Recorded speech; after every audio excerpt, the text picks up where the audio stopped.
Bonjour chers amis.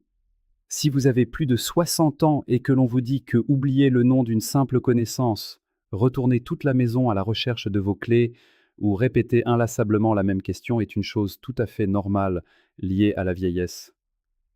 S'il vous plaît, ne le croyez pas. En toute franchise, en tant que médecin, il est primordial de préciser avec la plus grande clarté que ce n'est pas le vieillissement naturel. Il s'agit en réalité d'un véritable signal de détresse que votre propre corps tente désespérément de vous envoyer pour réclamer un peu plus d'harmonie. La vérité, aussi surprenante soit-elle, est la suivante.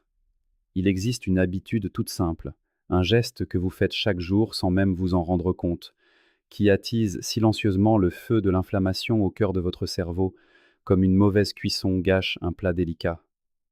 Cette habitude rompt vos connexions neuronales et érode votre mémoire, jour après jour. Et savez-vous ce qui est sans doute le plus douloureux dans tout cela? C'est que personne ne vous met en garde contre ce destructeur silencieux. Ni votre famille, ni vos amis les plus proches, et malheureusement parfois même pas les professionnels qui vous entourent. Au cours de plus de 20 années de pratique en médecine interne et en nutrition, notamment dans les couloirs de l'hôpital Pitié-Salpêtrière à Paris, j'ai eu l'immense privilège d'écouter et d'accompagner des milliers de personnes ayant franchi le cap des 60, 70 et même 80 ans.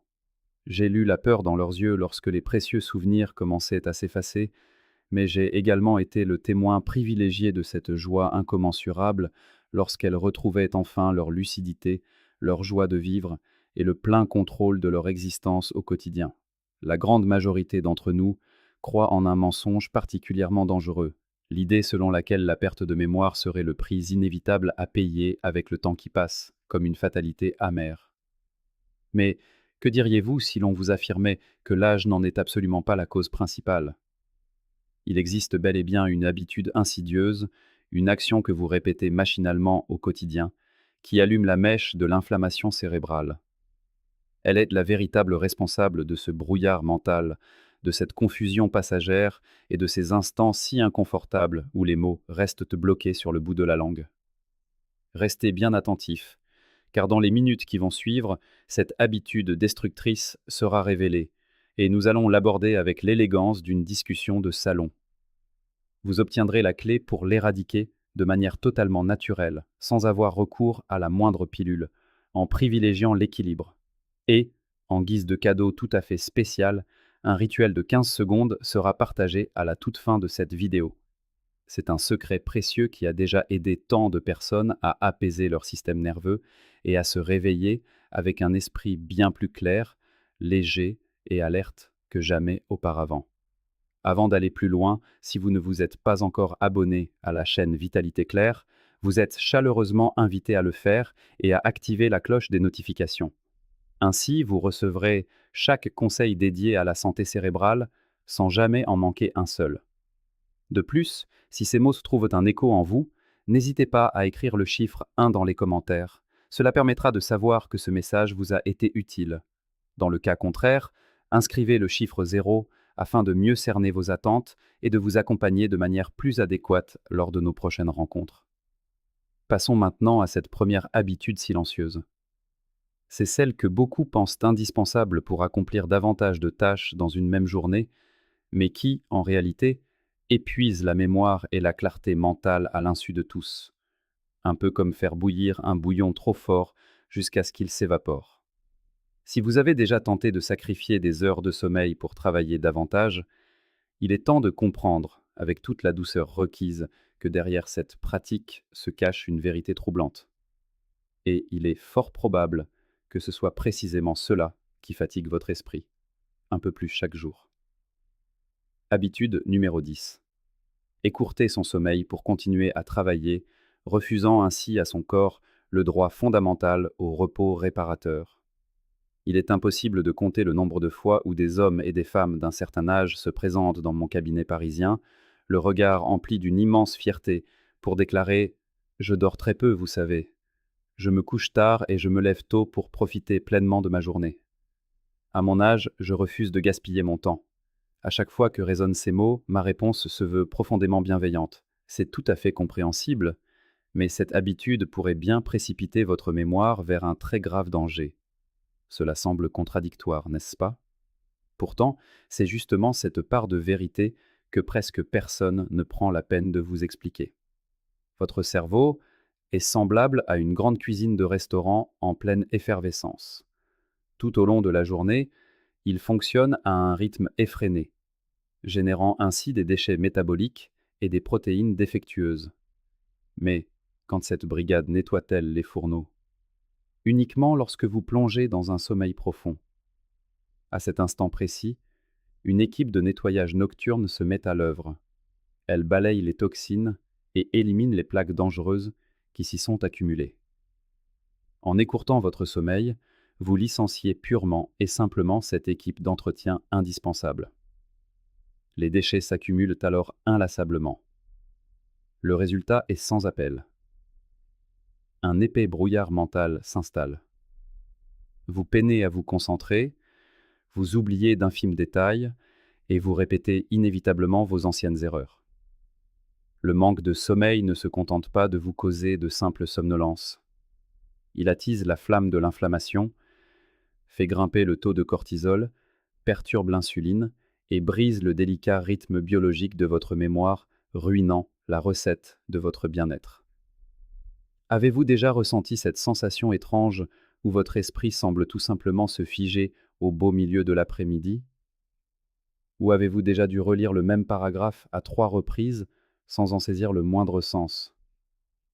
Écoutez votre corps, il est plus sage que n'importe quel régime ou injonction à la performance. Ce n'est pas l'âge, c'est le cri de détresse d'un cerveau épuisé. Le souvenir de Madame Isabelle, âgée de 69 ans, est un parfait exemple de cette dynamique.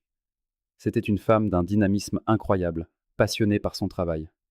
Elle avait coutume de dire « 5 heures de sommeil me suffisent amplement. J'y ajoute une bonne tasse de café et le tour est joué. » Il lui a été proposé de participer à une petite expérience de 2 semaines. Instaurer une discipline de sommeil rigoureuse, éteindre les écrans bien plus tôt le soir et consacrer un véritable moment à la relaxation. À son retour, Isabelle s'est exprimée avec un étonnement palpable.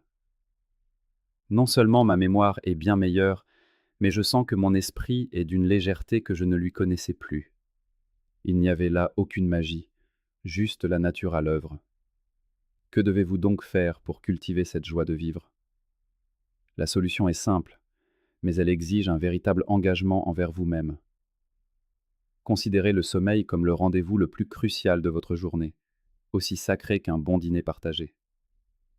Fixez-vous pour objectif de dormir entre 7 et 8 heures réelles. Dînez léger, limitez votre consommation d'eau avant de vous coucher et accordez-vous 15 petites minutes pour apaiser votre esprit. L'objectif n'est en aucun cas de dormir davantage par paresse, mais bien de dormir suffisamment pour permettre à votre cerveau de se régénérer. Le sommeil n'est pas l'ennemi de la productivité. C'est au contraire le plus puissant de vos alliés pour vous prémunir contre le déclin cognitif. Toutefois, si raccourcir ces nuits c'est une grave erreur qui perturbe notre métabolisme, passer des heures entières assis sur un canapé est-il pour autant plus sûr? Ou bien cette immobilité est-elle, elle aussi, en train de détruire votre cerveau en silence, tout en vous éloignant des plaisirs simples de l'existence? Examinons cela de plus près, avec un œil médical et bienveillant. Habitude numéro 9. Restez assis de façon prolongée sans le moindre mouvement, ce qui va à l'encontre de la nature même de notre physiologie. L'histoire de Manuel, un ancien directeur d'école très respecté et aujourd'hui à la retraite, est particulièrement parlante à cet égard. Il passait des journées entières calé dans son fauteuil, à résoudre des mots croisés et à regarder la télévision. Il riait souvent en disant « J'ai passé ma vie entière debout face à mes élèves. Aujourd'hui, je mérite amplement de m'asseoir et de me reposer un peu. » Et sur le principe, il avait tout à fait raison. Le repos est un droit. Cependant, il existait une cruelle vérité que Manuel, tout comme un grand nombre d'entre nous, ignorait totalement. Cette immobilité prolongée tuait son cerveau à petit feu. Lorsque vous restez parfaitement immobile, le flux sanguin chargé de transporter l'oxygène et les précieux nutriments jusqu'à votre cerveau ralentit inexorablement. tel un fleuve de la vallée de la Loire en train de s'assécher lors d'un été caniculaire. Quelles en sont les conséquences directes? Les cellules cérébrales entrent dans un état de stress profond, l'inflammation s'accentue et les liens tissés entre vos souvenirs commencent doucement à se briser. Au début, cela ne provoque absolument aucune douleur, mais cela s'infiltre insidieusement dans votre quotidien sous forme d'oubli régulier, de fatigue chronique et d'une mauvaise humeur injustifiée qui s'installe chaque après-midi. Notre corps a été merveilleusement conçu pour être en mouvement. La formidable nouvelle, c'est qu'il n'est absolument pas nécessaire de s'inscrire dans une salle de sport, car la santé n'est pas un sacrifice, mais un plaisir. La solution réside dans une règle d'or d'une simplicité enfantine. La règle des 30 minutes. Toutes les demi-heures, levez-vous. Il suffit de s'étirer doucement, de faire quelques pas dans la pièce ou de boire une simple gorgée d'eau. Ces infimes pauses agissent comme un véritable bouton de réinitialisation rappelant à votre système nerveux que vous êtes bel et bien vivant. Manuel a suivi ce précepte à la lettre. 2 semaines plus tard, il est revenu le sourire aux lèvres. Le brouillard s'est complètement dissipé. Je me sens l'esprit clair et j'ai de nouveau l'impression de maîtriser pleinement ma vie.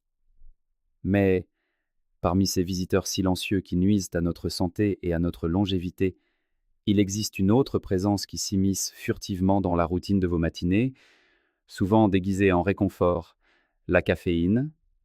Cette fameuse tasse de café est-elle votre meilleur allié ou bien votre pire ennemi lorsqu'elle est consommée sans aucune mesure? Analysons cela ensemble, sans jugement. Habitude numéro 8. L'abus de caféine, une pratique qui, sous couvert d'énergie, vient subtilement déséquilibrer notre horloge interne.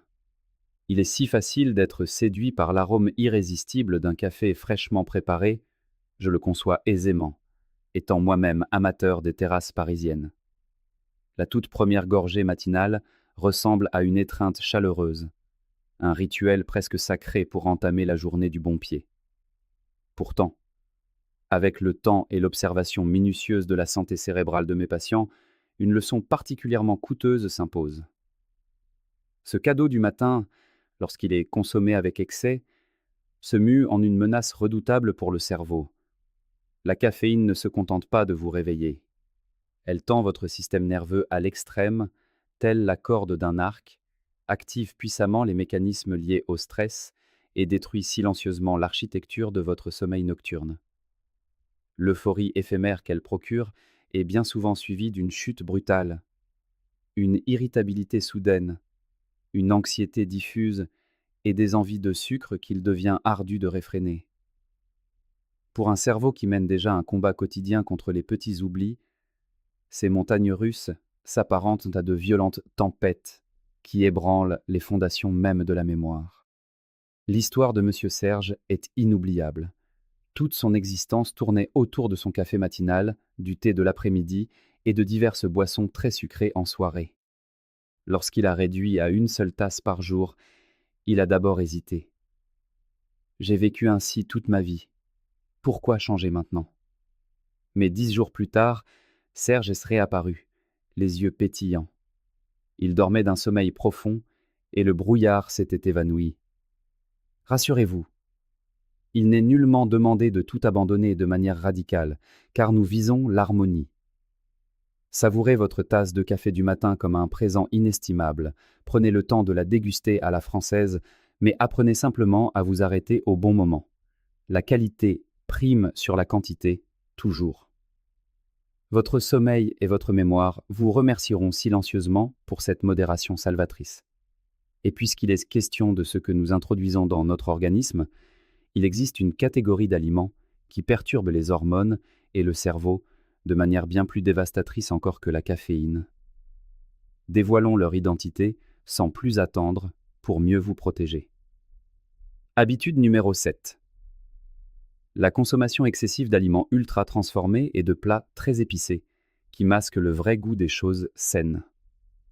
Le regard terriblement déçu de Monsieur Louis, un homme de 71 ans, reste gravé dans mes mémoires de médecin. Il est venu me confier son désarroi. J'ai fait tout mon possible. Je marche beaucoup plus souvent qu'avant. J'ai complètement banni les boissons sucrées. Mais chaque après-midi, mon esprit devient incroyablement lourd. Mon attention se disperse et je me sens confus. Lorsqu'il fut interrogé sur ses menus quotidiens, il s'est mis à rire et à énumérer ses péchés mignons. Du lard grillé le matin, un imposant sandwich à la charcuterie industrielle pour le déjeuner et de grands bols de plats industriels bien épicés le soir venu. C'est à cet instant précis que la source du problème m'est apparue comme une évidence. Chaque bouchée que vous savourez envoie un message direct à votre cerveau, une symphonie d'informations nutritionnelles. Or, les aliments ultra transformés, la charcuterie de mauvaise qualité et tous ces produits industriels emballés transmettent des informations totalement erronées. Ils regorgent de mauvaises graisses et de très nombreux additifs qui, dans le plus grand des silences, allument le brasier de l'inflammation au cœur même de votre esprit.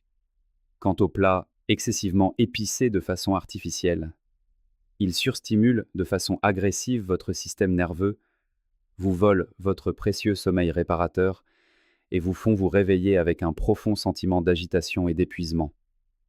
Votre corps n'est pas un ennemi, c'est un allié. Traitez-le avec la gastronomie qu'il mérite. Lorsque Louis a enfin accepté de changer ses habitudes pour se tourner vers la nourriture simple et authentique que nous offre la nature, comme un beau filet de poulet simplement grillé aux herbes de Provence, des légumes frais, un peu d'huile d'olive et une bonne poignée de noix, un véritable petit miracle s'est produit. Il a avoué peu après. J'ai l'impression d'être redevenu moi-même. Je me sens beaucoup plus lucide, infiniment plus serein, et à nouveau maître de ma propre vie. Tel est l'incroyable pouvoir d'une alimentation dictée par la qualité et le plaisir sain. Il n'est pas nécessaire d'atteindre la perfection, mais il est crucial de privilégier les dons véritables de la nature. En retour, votre cerveau vous offrira calme, équilibre et lucidité.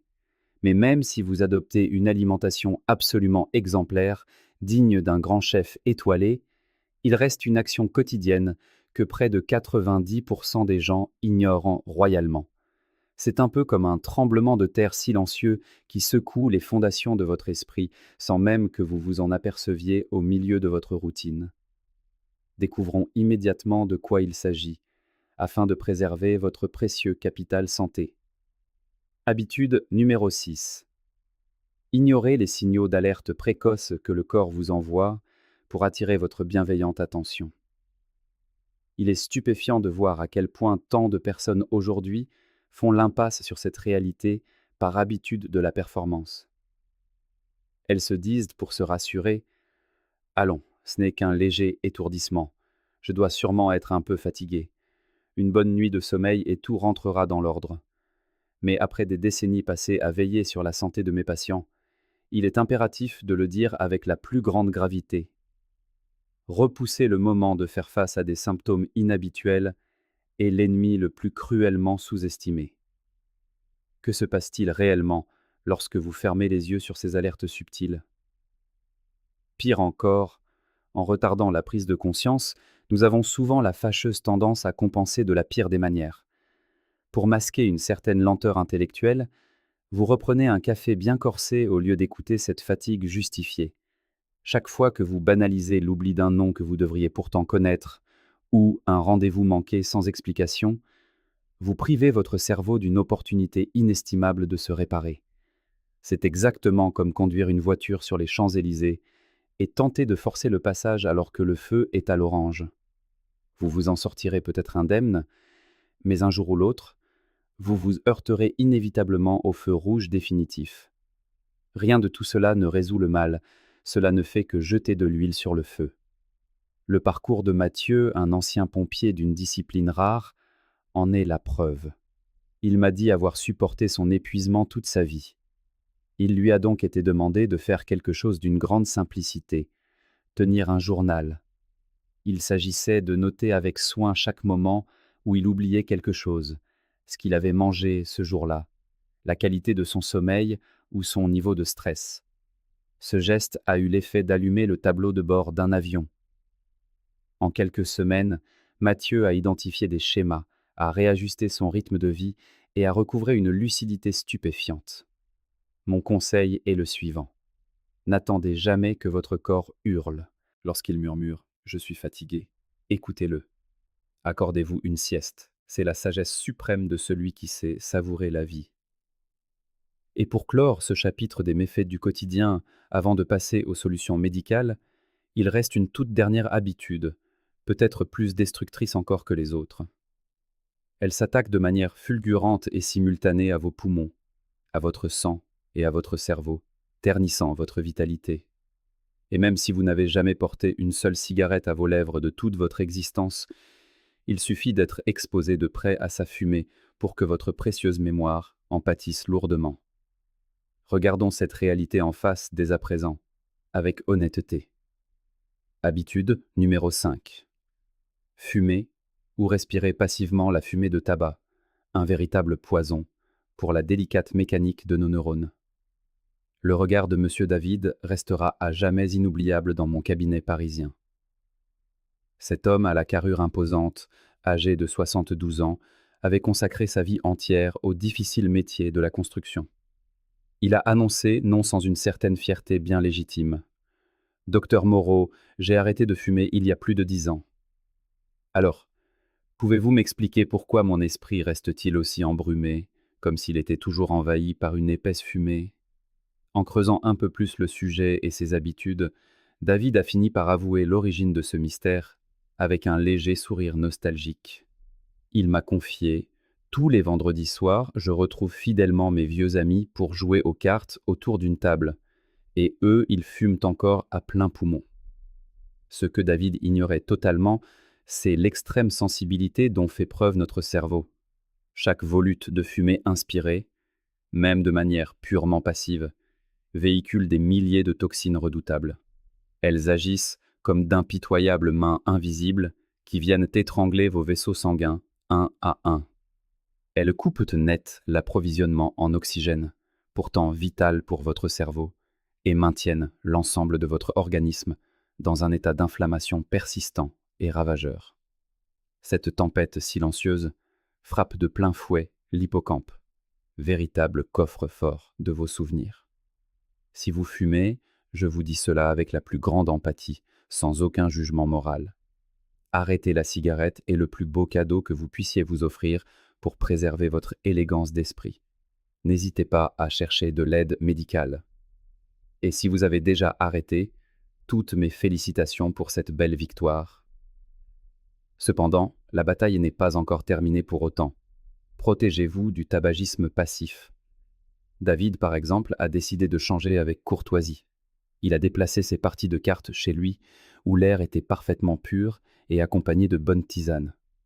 Quelques semaines plus tard, il m'a confié: « Docteur, c'est comme si quelqu'un avait éteint le bruit dans ma tête.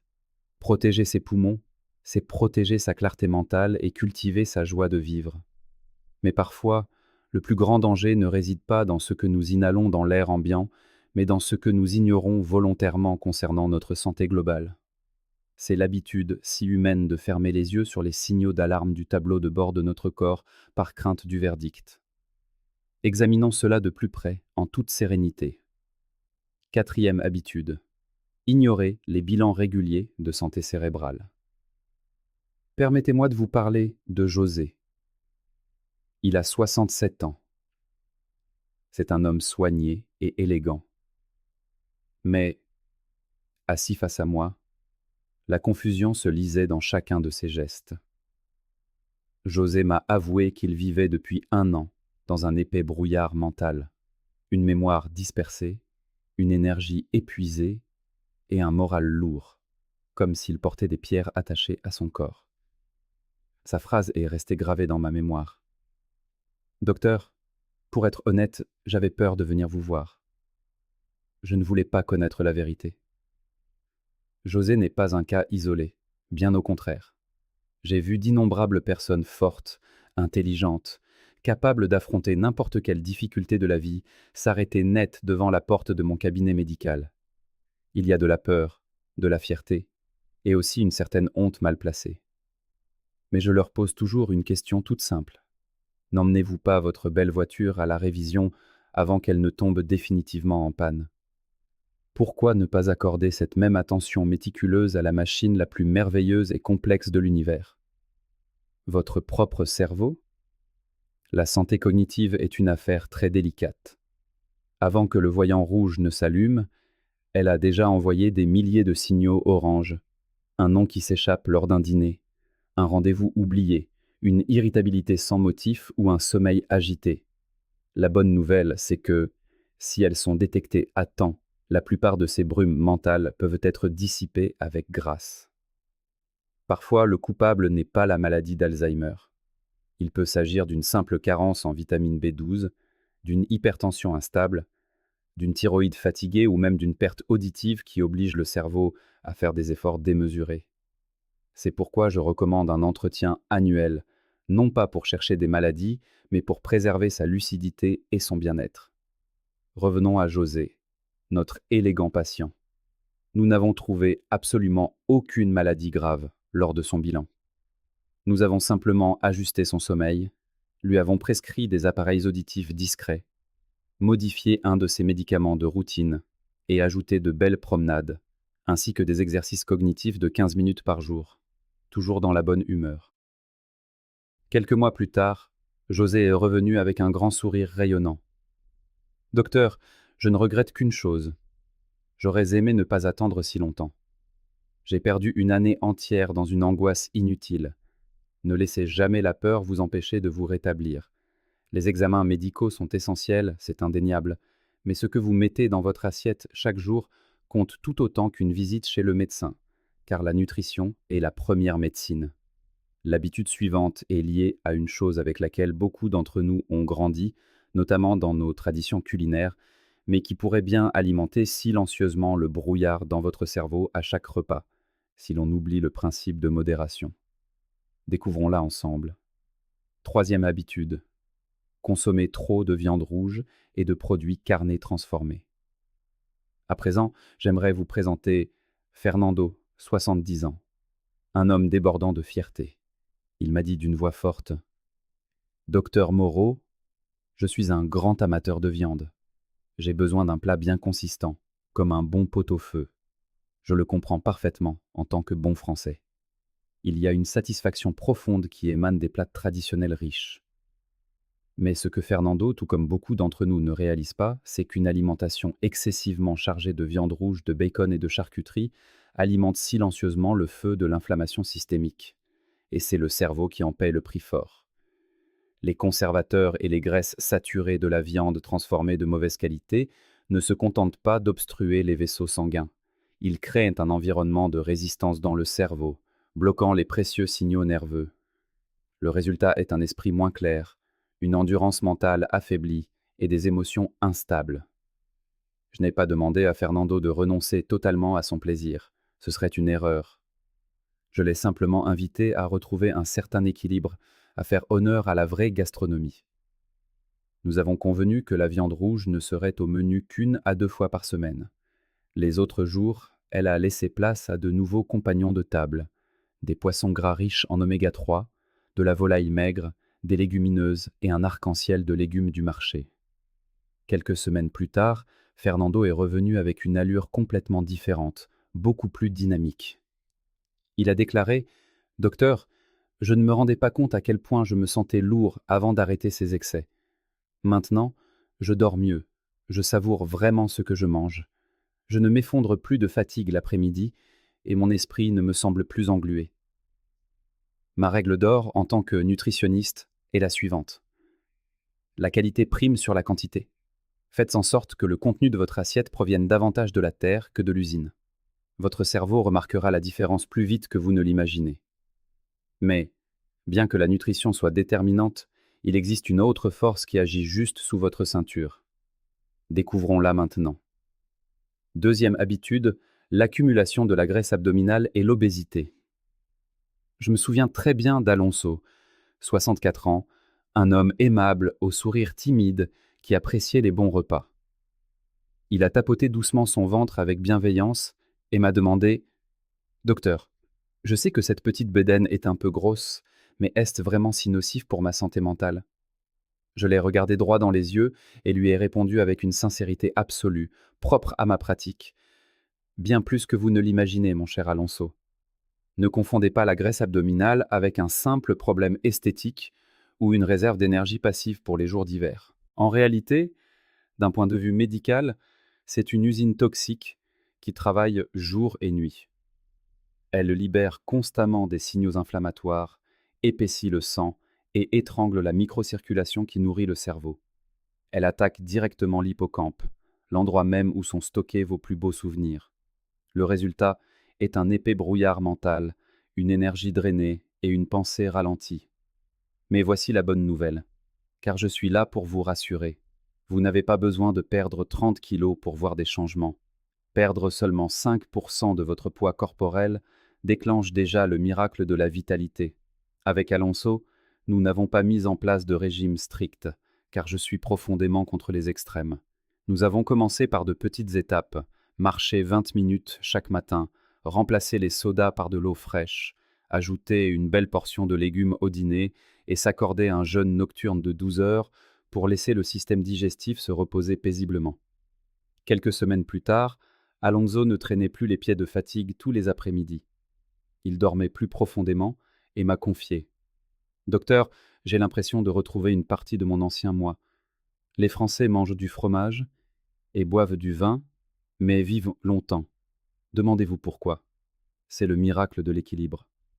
Cependant, chers amis, il reste un dernier traître dans cette liste. Ce n'est ni quelque chose que vous mangez avec appétit, ni quelque chose que vous buvez à la santé de vos proches. C'est une chose avec laquelle vous vivez au quotidien, qui s'immisce dans vos pensées. C'est le destructeur silencieux capable de réduire à néant tous vos efforts précédents pour mener une vie saine. Il est grand temps de le nommer pour pouvoir enfin le désarmer avec élégance. Première habitude, le stress chronique. Parmi tout ce dont nous avons discuté jusqu'ici, que ce soit le sommeil, la nutrition épicurienne ou les habitudes du quotidien, il y a un facteur souvent oublié. C'est une force invisible capable de changer le destin même de votre cerveau. C'est le poids de l'endurance émotionnelle. Je me souviens profondément de Francisco, un homme toujours impeccable et serein en apparence. Il m'a dit lors d'une consultation: Docteur, je ne parle jamais du stress, je continue simplement d'avancer dignement. J'ai hoché la tête, car je comprends parfaitement qu'il appartient à une génération à qui l'on a appris à être fort, à être le pilier infaillible, à ne jamais déranger personne avec ses tourments. Mais la science médicale moderne a démontré une vérité parfois douloureuse que je me dois de vous transmettre. Le stress ne vit pas seulement dans l'esprit, il vit et s'imprime dans chaque cellule de notre corps. Un taux de cortisol élevé et continu est comme un acide invisible qui ronge doucement l'hippocampe, le centre névralgique de votre mémoire. Il crispe le système nerveux, vole le sommeil réparateur et épuise la sérotonine, cette fameuse hormone du bonheur et de la joie de vivre. C'est la tempête physiologique parfaite pour créer des trous de mémoire et une fatigue profonde qu'aucun grand cru de café ne saurait jamais dissiper. Finalement, face à mon écoute attentive, Francisco a fini par s'ouvrir. Il a parlé de ses soucis financiers, de sa famille et de ce sentiment d'instabilité oppressant depuis son départ à la retraite, qu'il cachait sous son allure élégante. Nous n'avons pas eu recours aux médicaments de façon hâtive. Nous avons commencé par la libération par des moyens naturels. 10 minutes de respiration lente chaque jour, des promenades matinales à l'aube et, surtout, s'autoriser enfin à se reposer sans culpabiliser, en savourant l'instant présent. En quelques semaines, Francisco m'a dit: Docteur, je ne savais pas à quel point mon fardeau était lourd, jusqu'à ce que j'ose enfin le lâcher. La gestion du stress n'est pas une faiblesse, c'est l'art de vivre suprême. Nous avons parcouru ensemble un long et beau chemin aujourd'hui pour révéler les habitudes silencieuses qui alimentent le feu de l'inflammation dans l'esprit et gâchent notre santé. Il se peut que vous vous sentiez un peu dépassé en ce moment par toutes ces informations médicales, mais ne vous inquiétez pas. Je ne veux absolument pas que vous repartiez avec un poids supplémentaire sur les épaules. Je veux vous offrir un dernier cadeau, la clé maîtresse qui relie absolument tout avec douceur. C'est un rituel de 15 secondes avant de dormir que j'ai partagé avec des milliers de patients à Paris pour cultiver leur sérénité. Imaginez ceci, chers amis. Juste au moment où vous éteignez la lumière de votre chambre, offrez à votre corps 15 secondes complètes de pleine conscience. Commencez par la respiration 4, 7, 8. Inspirez doucement par le nez en comptant jusqu'à 4. Gardez le calme dans votre poitrine jusqu'à 7, comme si vous savouriez un moment de paix absolue. Puis, expirez très lentement par la bouche en comptant jusqu'à 8, comme si vous vouliez embuer un miroir avec délicatesse. Ce n'est pas une respiration choisie au hasard parmi d'autres. En allongeant l'expiration, vous tirez le frein à main naturel de votre système nerveux, envoyant à votre corps le message réconfortant suivant. Tu es en sécurité. Tu peux te reposer avec délice. Ensuite, avec le bout de vos doigts, massez doucement la zone située derrière vos oreilles et glissez délicatement vers le bas, le long de votre cou, avec la grâce d'une caresse. Pendant 5 secondes seulement, prenez ce temps pour vous. Ce petit geste d'apparence anodine active puissamment le nerf vague, vous aidant à relâcher toutes les tensions accumulées de la journée, comme on déboucherait une bonne bouteille pour libérer ses arômes. Et enfin, murmurez-vous une petite phrase apaisante. Cette nuit, mon cerveau va se purifier et se restaurer en profondeur. C'est l'ordre en douceur que vous envoyez à votre subconscient pour guider le sommeil vers sa mission la plus sacrée, régénérer l'esprit pour de belles journées à venir. Pendant des décennies de pratiques médicales passionnées, j'ai vu beaucoup trop de peur dans les yeux de mes patients lorsqu'ils avancent en âge. Ils craignent de s'éteindre, de perdre leur éclat ou de devenir un fardeau pour leurs proches, mais il n'en est rien. Vous n'êtes ni faible ni brisé, votre corps est une merveille de la nature.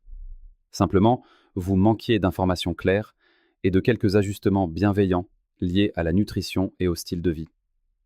Vous avez maintenant la carte entre vos mains pour naviguer vers un vieillissement harmonieux. Le chemin qui s'ouvre devant vous a complètement changé, il est fait de lumière et de joie. Et maintenant, j'aimerais vous demander une petite chose, simple mais qui a beaucoup de sens à mes yeux de médecin. J'aimerais que vous laissiez un seul mot dans les commentaires ci-dessous. Lucidité. Écrivez-le comme un pacte élégant, un engagement profond envers vous-même, prouvant que dès ce soir vous valoriserez et protégerez votre esprit avec la même ferveur que vous protégez vos plus précieux trésors.